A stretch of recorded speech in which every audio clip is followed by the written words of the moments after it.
pada hari ini saya akan membahas sejauh mana pemahaman mereka tentang ilmu hukum, apa itu yang dimaksud dengan visum et repertum dan autopsi di mata kuliah ilmu kedokteran forensik.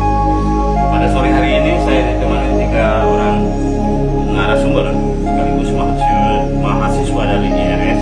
Yang pertama itu Pak Hussein, yang kedua Pak Setia, dan yang ketiga adalah Pak Muhammad Habibi. Sering terjadi adanya KDRT.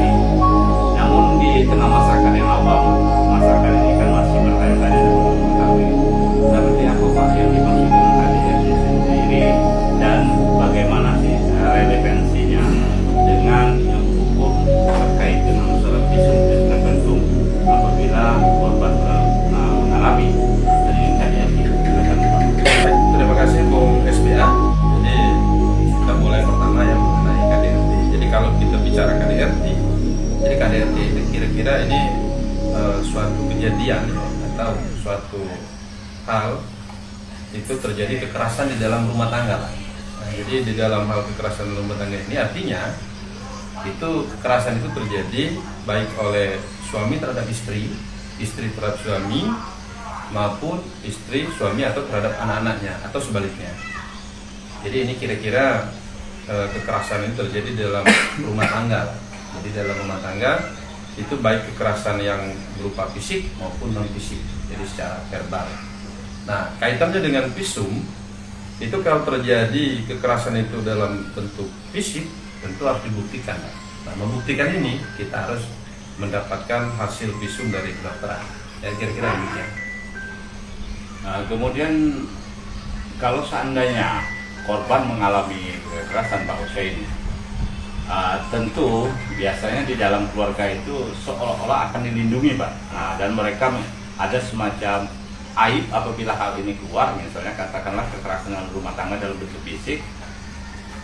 Hari ini kejadian misalnya katakan seperti itu, besok korban baru melaporkan ke kepolisian dan polisi baru meminta agar korban melakukan visum et repertum sebagai untuk pembuktian langkah dalam penyidikan.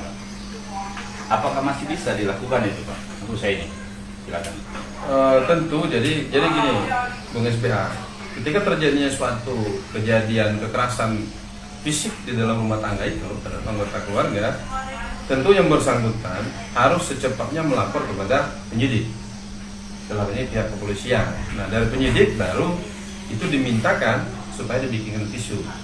Nah, tentu harus ini kan dibuat secepatnya karena nanti kalau sudah berlarut-larut bisa jadi alat buktinya itu hilang atau sembuh dalam hal ini kalau berupa luka.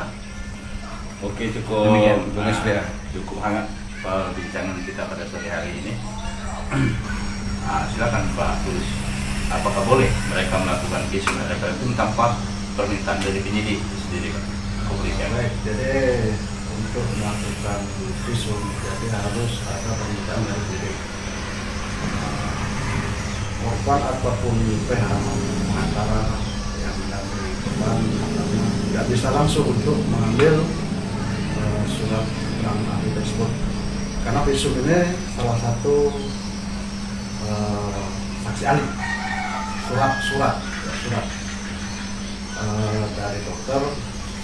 Nah, untuk mendapat itu harus ada permintaan dari penyidik dalam hal ini wajib, dan itu pun korban tidak bisa mendapatkan secara langsung, jadi harus ada permintaan seperti dari penyidik, dari jaksa. Pak Tulus, siapa saja sih yang boleh melihat atau menerima dari visum et repertum selain daripada korban? Apakah boleh dari pihak keluarganya atau pihaknya atau penasihat hukumnya untuk diberikan surat visum atau hasil visum dari surat keterangan dari ahli yang mengeluarkan itu, ada instansi kedokteran yang mengeluarkan itu? Siapa saja Pak yang boleh itu? Baik, jadi untuk siapa saja yang boleh melihat itu yang jelas pihak boleh, pihak keluarga korban boleh, untuk mengetahui gimana sih luka-luka, kemudian berapa banyak luka, apa yang dialami oleh korban. Sedikit lagi Pak pertanyaannya, Pak Tulus. Kalau seandainya pada pemeriksaan visum et repertum ini terjadi kealpaan, katakanlah dalam tanda kutip seperti ini Pak. Misalnya korban ini mengalami luka memar di pipi kiri Pak, tapi tertulis di visum et repertum itu di sebelah kanan atau di kepala, katakanlah seperti itu. Apakah harus ada revisi atau bagaimana Pak untuk visum itu sendiri? Bolehkah itu dilakukan? Jadi visum ini harus diterbitkan oleh dokter pada saat korban datang ke instansi kedokteran. Iya. Kemudian dokter melakukan pemeriksaan. Nah, pada saat mengeluarkan hasil dan itu terjadi kealpaannya lah. Iya. Mungkin pada saat pengecekan ataupun gimana itu bisa dilakukan perubahan ya, karena kan tidak mungkin luka di sebelah kiri tertulis di kanan karena itu bisa mempengaruhi pada saat persidangan ya. Itu yang kita tanyakan, relevansinya dengan hasil visum dan apabila pembuktian di persidangan Pak. Misalnya katakanlah di pipi, nah, kemudian tertulis di pelipis Pak, pelipis sebelah atas. Artinya ini masih bisa direvisi waktu saat mereka melakukan pemeriksaan visum oleh instansi terkait. Oke, terima kasih Pak Tulus dan Pak Usaini. Kita ke Pak Habibie. Ya. Saya selaku mahasiswa hukum Pak, nah, pemahaman Bapak tentang hal ini terkait otopsi dan visum et repertum atau VR ini. Ya, terima kasih Bung SBA. Jadi kita jelaskan dulu apa itu otopsi. Otopsi itu adalah pemeriksaan jenazah setelah kematian untuk mengetahui penyebab dan cara kematian, serta untuk mengetahui penyakit atau cedera yang mungkin terjadi. Dan otopsi itu berasal dari bahasa Yunani, Bung SBA, ya, yaitu berasal dari kata autos yang berarti sendiri dan opsis yang berarti mata. Berdasarkan kasusnya, otopsi itu bisa dibedakan menjadi dua jenis, yaitu otopsi forensik dan otopsi klinis.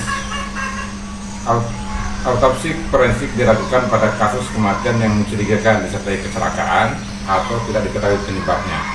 Sedangkan otopsi klinis itu dilakukan pada kasus kematian akibat penyakit yang dilakukan dengan izin ahli waris untuk memahami penyebab kematian secara baik. Kira seperti itu. Kembali lagi ke Pak Habibie, pemahaman Bapak selaku mahasiswa hukum IRS pada saat ini, kalau seandainya pada saat otopsi dilakukan, ini permintaan dari penyidik untuk alat pembuktian Pak. Seandainya keluarganya tidak mengizinkan, itu apakah bisa dihentikan untuk tidak melakukan otopsi atau bagaimana? Kalau memang tidak dilakukan izin ahli waris itu tidak bisa dilakukan. Artinya tidak ada pembedahan Ya. atau otopsi pada jenazah yang dimaksud.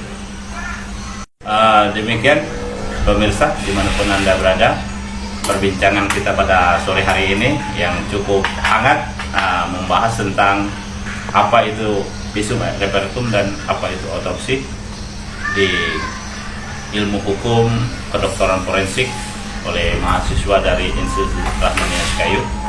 Demikian yang bisa kami sajikan pada sore hari ini.